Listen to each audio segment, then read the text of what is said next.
다산 정약용은 이렇게 말했습니다.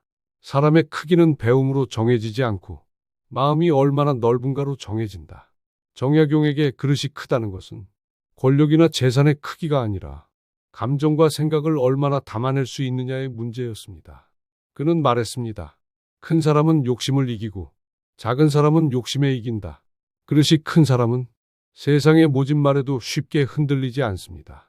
오늘은 다산 정약용이 남긴 그릇이 큰 사람들의 7가지 비밀을 함께 살펴보겠습니다. 첫째, 화를 다스리는 사람은 마음을 다스립니다. 정약용은 이렇게 말했습니다. 화를 다스릴 줄 아는 자가 세상을 다스린다. 그릇이 작은 사람은 화를 참지 못하고 감정이 먼저 앞섭니다. 반면 그릇이 큰 사람은 한순간의 분노보다 긴 인생의 평화를 더 중요하게 여깁니다. 정약용은 제자들에게 늘 이렇게 말했습니다. 한 번의 분노는 100가지 선행을 무너뜨린다. 그는 화를 억누르라는 것이 아니라 화를 지혜로 바꾸라고 했습니다. 말 한마디를 참는 순간 그 사람의 인격이 보입니다. 마음이 고요하면 천하가 고요하다. 그릇이 크다는 것은 감정의 노예가 아니라 마음의 주인이 되는 일입니다. 둘째, 남을 탓하지 않고 스스로를 살핍니다. 정약용은 이렇게 말했습니다. 남을 탓하면 원망이 생기고 나를 돌아보면 지혜가 생긴다. 그릇이 작은 사람은 늘 남의 탓을 합니다. 세상이 나를 몰라준다. 사람이 변했다고 말하며 책임을 밖으로 돌립니다. 하지만 정약용은 사람을 탓하기 전에 내 허물을 보라고 가르치셨습니다. 벗이 나를 멀리하거든 먼저 내 허물을 살피라. 남을 탓하지 않는 마음은 자신의 인생을 바로 세우는 첫걸음입니다. 그릇이 큰 사람은 남을 판단하기보다 자신을 단련하는데 더 많은 힘을 씁니다. 셋째, 칭찬에도 비난에도 흔들리지 않습니다. 정약용은 권력자에게 미움받았고 벗들에게 오해도 받았습니다. 그러나 그는 말했습니다. 칭찬에 기뻐하지 말고 비난에 노하지 말라. 칭찬에 들뜨지 않고 비난에 무너지지 않는 마음. 그것이 바로 큰 그릇의 징표입니다. 남의 말은 바람과 같고 내 마음은 산과 같아야 한다.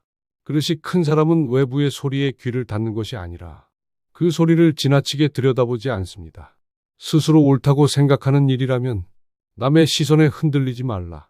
정약용은 세상과 맞서 싸우는 대신 자신의 뜻을 묵묵히 걸었습니다. 그가 남긴 글에는 한결같은 평정이 깃들어 있습니다. 넷째, 남의 잘됨을 진심으로 기뻐할 줄 압니다. 정약용은 제자들에게 이렇게 말했습니다. 남의 복을 기뻐하는 자는 그 복이 반드시 자신에게 돌아온다. 그릇이 작은 사람은 남의 성공 앞에서 시기하고 그릇이 큰 사람은 그 기쁨을 함께 나눕니다. 그는 이렇게 덧붙였습니다. 남이 잘됨을 시기하는 자는 스스로의 복을 끊는 자다.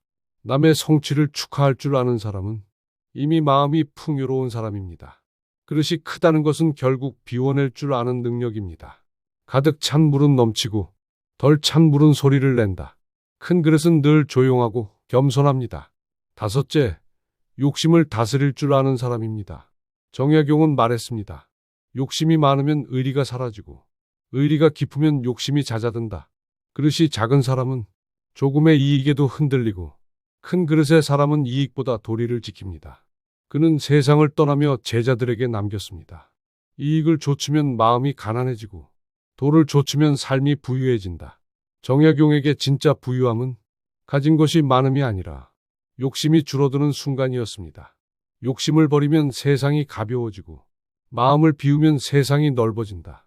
여섯째, 들을 줄 알고 기다릴 줄 아는 사람입니다. 정약용은 이렇게 말했습니다. 말을 많이 하는 자는 실수를 부르고 잘 듣는 자는 지혜를 얻는다.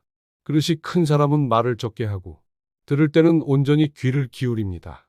조용히 들으면 그 속에 답이 있다. 그는 듣는다는 것을 단순히 경청이 아니라 상대의 마음을 헤아리는 일이라 했습니다. 들을 줄 아는 자는 남의 마음을 얻는다. 또한 그는 인생을 서두르지 말라고 했습니다. 조급한 사람은 길을 잃고 기다릴 줄 아는 사람은 때를 얻는다. 그릇이 크다는 것은 말보다 침묵과 기다림의 힘을 아는 사람이라는 뜻입니다. 일곱째, 배운 것을 삶으로 실천합니다. 정약용은 단호하게 말했습니다. 알면 쉬우나 행함은 어렵다. 그릇이 큰 사람은 지식을 자랑하지 않습니다. 배운 것을 삶으로 녹여내고 지혜를 행동으로 옮깁니다. 지식은 입에서 머무르면 바람과 같고 행동으로 옮기면 빛과 같다. 그는 평생 책을 읽고 글을 썼지만 결국 사람과 백성 속에서 그 가르침을 실천했습니다. 배움의 끝은 덕에 있다. 그릇이 큰 사람은 많이 아는 사람이 아니라 배운 것을 조용히 행하는 사람입니다. 정약용은 말년에 이렇게 남겼습니다. 사람의 크기는 지식이 아니라 덕에 있다. 덕이 깊으면 그릇이 크고 그릇이 크면 세상이 그를 따른다. 그릇이 크다는 것은 결국 마음을 비우고 덕으로 채우는 일입니다. 그는 이렇게 마무리했습니다. 하늘은 조용한 자에게 복을 내리고 겸손한 자에게 큰 일을 맡긴다. 그릇이 크다는 것은 조용히 세상을 품을 수 있는 마음을 가지는 것입니다. 오늘 정약용의 말을 다시 떠올려 봅니다. 그릇이 크면 세상은 작아지고 그릇이 작으면 세상이 버거워진다.